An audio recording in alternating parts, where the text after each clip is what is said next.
Sure, I'll start it. Sam, their defensive front's got some first round picks on it, I believe. What's your take on their overall defense and particularly how that front sets things up? I really love their defense. Uh, I think going into this year, I think part of the reason that A&M was ranked so high, obviously coming off of such a great year they had last year, but a lot of it has to do with that defense and particularly the defensive front. They're big. They're very athletic. A lot of times defensive fronts can be dominant against the run and, maybe so big that they can't pass rush and things of that nature. That's not the case here. I was hoping that I'd watch the tape and go, well, they can't do one or the other, but that's not the case. They can rush the passer. They're physical, run line games, line twists that were difficult to pick up. They were difficult for me when I was at Georgia as the offensive line coach. We played A&M. But this is an SEC football team that is physical, put together, and it starts on both sides of the ball. And they're just young on offensive line, but they're very talented over there as well. But they're really, really good on the front. Okay. I think you said a couple of weeks ago, late in the Texas week preparations that you'd been doing a little bit more media stuff than you had been. And I'm wondering, how are you taking the increased responsibility of several times a week doing media stuff, and then the attention that you guys are generating, maybe even more of that? So how's that all setting up for you? Well, when I interviewed with Hunter, he talked about the state and the people. How would I be able to interact with the state and the people? I remember that was one of the specific questions he asked me in the interview. And I thought, I said, hey, what are you going to say? No, you can't do it. So I said, yeah, I'm ready to go and can't wait to meet the folks. And he was talking about, state media like yourselves. He didn't mention the national media. Kyle does a great job with me, usually getting my meetings completed for the most part somewhere between, Sunday to Wednesday. So I, can kind of relax a little bit. I found myself, I was tired last night, and I think it was because of, obviously we're playing Texas A&M, but it's the fourth week of the season. And we did quite a few interviews this week and things of that nature. Let me say this, we never do more interviews than we can handle to handle the team. And Kyle's so good about that, that everything that we do fits into a time frame where I'm okay because I've already done everything I need to with the team. So I appreciate the question because I appreciate you understanding, because it has been different and I like it that way, but we do have to say no to a few people, and that's not always easy for me. Great. Hey, Coach. Curious about your schedule coming up. I know you got practice today, Thursday, but Friday, when you guys leaving out, and are you taking the team to AT&T Stadium, let them do a little walkthrough there, or what's the plan? Great question, Trey. I don't want to treat this game any different than any other now. When asking the question about, first of all, to answer your question, we never go to the opponent's stadium. Before that, old school ways, you did, but we never go to the opponent's stadium. So what we do is we do our Monday through Friday is always the same, whether it's home or away, for meetings, the walk through here, what we call our subscript here. And then sometimes they're a little earlier because obviously on the road you'd have to leave a little earlier so you can get there by dinner time, which is around 5:30. So I think our staff meeting starts at 9. I know that, and I don't know exactly. I don't have it in front of me, but I don't know exactly when our time is. Maybe 11, something like that, where we meet with the kids, where it's usually 2:30. 11 sounds about right. And then we'll walk through here. We won't go to Mr. Jones Stadium until the game day. A lot of our kids have not played in there, and a lot of our kids obviously have. The main concern there is not necessarily the wow of the stadium. It's more catching punts and passes and things like that. And we felt like we'd have ample time to get that done in pregame. I don't want to get you looking ahead or anything, but just the way the schedule sets up with this being a split crowd basically on the road, because you guys haven't been since you've been head coach in just a huge away environment. Do you think that might be advantageous for kind of, I don't know, easing into the couple of road games you got coming up here? Yeah, I think so. I mean, I know A&M fans are going to be loud, and I know ours will too. So you're looking at half, hopefully over half for Arkansas, but you're looking at a loud stadium. I've been in there before, and half of it's loud. It's like the Cotton Bowl when it's OU Texas. It's loud, no matter how you shake it. So yes, I think we've done a really good job this week with noise. I've been really pleased with that. I asked the coaches last week, Trey, if we needed to get just a little bit of noise at practice. Did we think a week was going to get us ready? Did we think a week of practice we would be ready?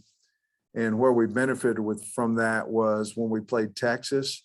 Barry wanted noise for the defense, because he knew our fans would be extremely loud, which they were, and he wanted it for defensive communication. Well, you can't get defense only. The offense has to go into, their clap system and things of that nature. And so we've had probably, of course, all this week, and then probably 4 to 6 practices where we've had noise. So I feel comfortable about that.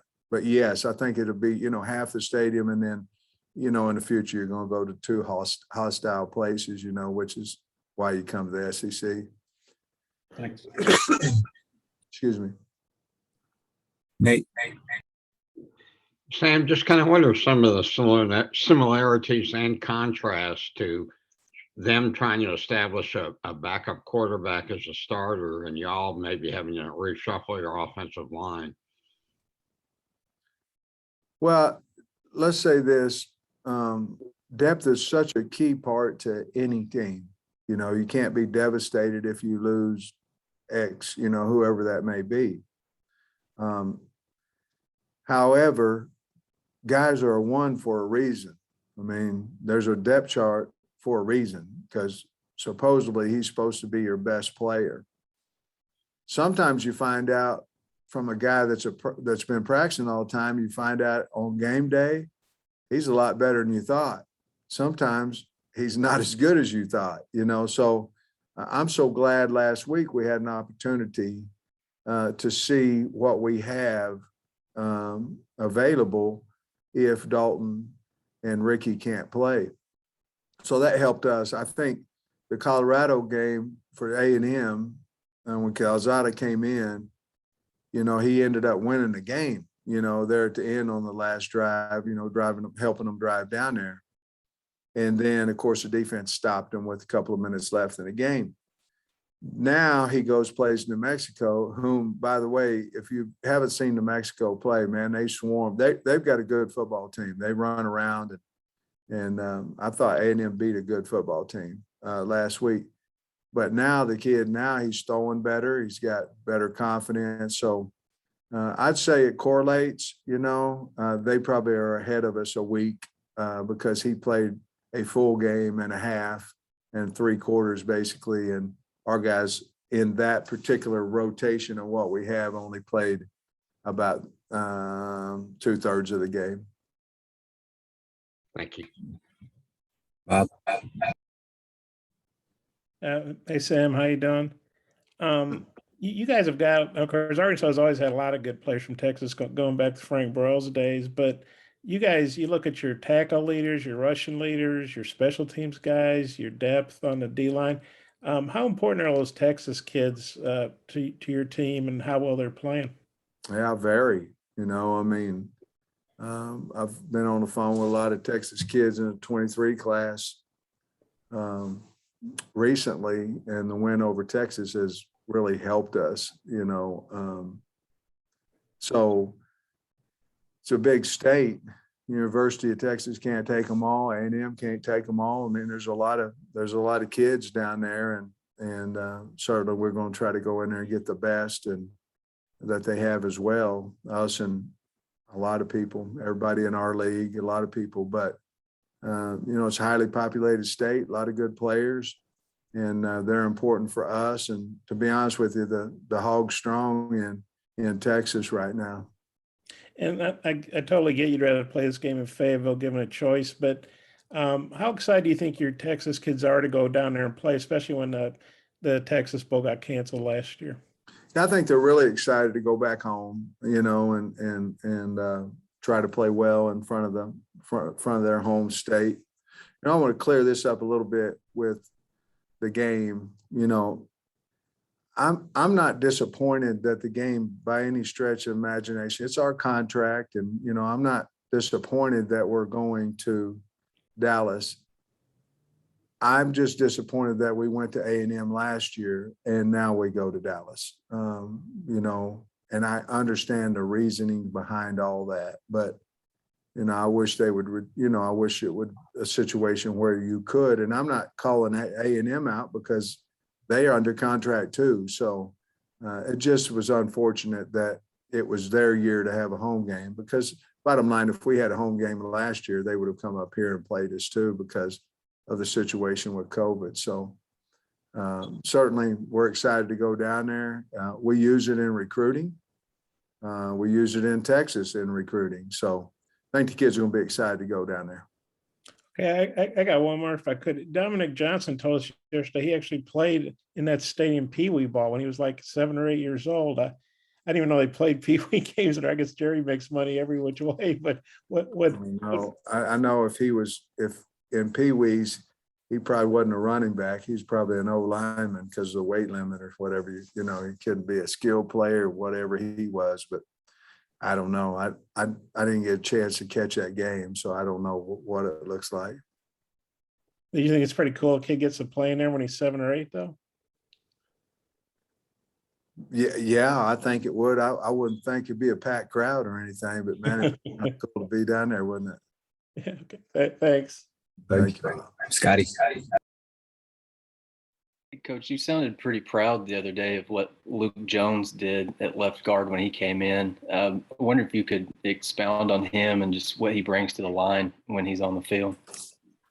Well, he's experienced. Luke's played a lot of ball for us, and he had a grade of 80% last week, which I thought was really good for a guy that hasn't played a whole lot this year. He played 25 snaps for us, and we have a lot of confidence in him, and he's had a good week of practice. He's from our state too, that is pretty cool, and but he's a smart kid. Luke can play. He's a little bit like Clary, he could play left tackle, he can play center. He's one of those centers that we have as well. So he's very, very valuable to us, just like I talked to Ty Clary, he didn't start Saturday, but the value he has on the team is incredible. Same way with Jones. And I know you got a handful of talented guys in your backfield, but I'm curious if Rocket maybe reminds you of another player you've been around in the past, just in the way he, either runs or carries himself. I don't know. Jonathan Williams maybe comes up a little bit in my mind. When I was here the first time, Rocket reminds me a little bit of him. J-Dub was a big back that could make you miss, could run over you. I wasn't fortunate enough to be here, I don't think, when J-Dub was a freshman. I'm not positive. I don't think I was. But, Jonathan just got better each and every week. And, of course, he had a nice professional career. That'd be the one that, off the top of my mind, would remind me of. Let me know if you have more questions. Hutch.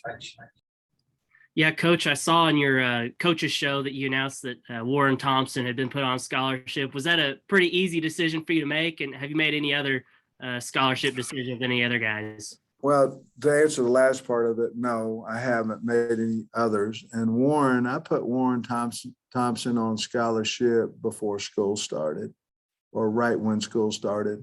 No, before school started.